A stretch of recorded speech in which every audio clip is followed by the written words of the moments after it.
Kata buang mogo. Awinji injinia Pedro.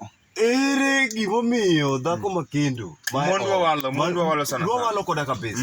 Ne dhako makendo yanya ni an wiye otimo pi mang'ich. Wiye otimo pi ang'o? Ni wiye otimo pi. Ng'ich, wiye ang'ich otimo pi. Kae to odhi kanye? At the same time okawo kube odhigo e nam. Odhi tuomogo pi.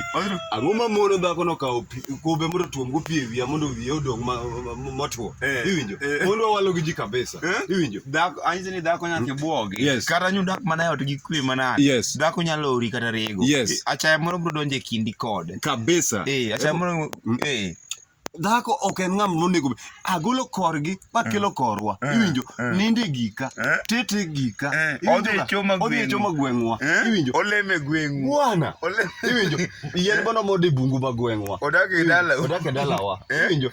Gikwa emotiyogo lum mwapidho e dala emonyono. To yanyo chuore ma en an ni wiya ng'ich otimo pi. Wiya ng'ich otimo pi kitu gani? Bwana joma mon nyaka lokre. Bwana dhako lokri kama intie ma mano gimwa wacho kendo wacho ka iwowa. Iwinjo? Ronge nyawoyoma. Nyargi set.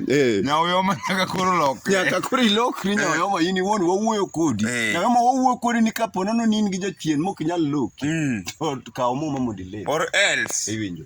Utakutana na mwana ni wako. Or else again you will see what Olwero see in the garden. Olwero neno gimega. Noneno gimalich gaden. Omera. Gimano.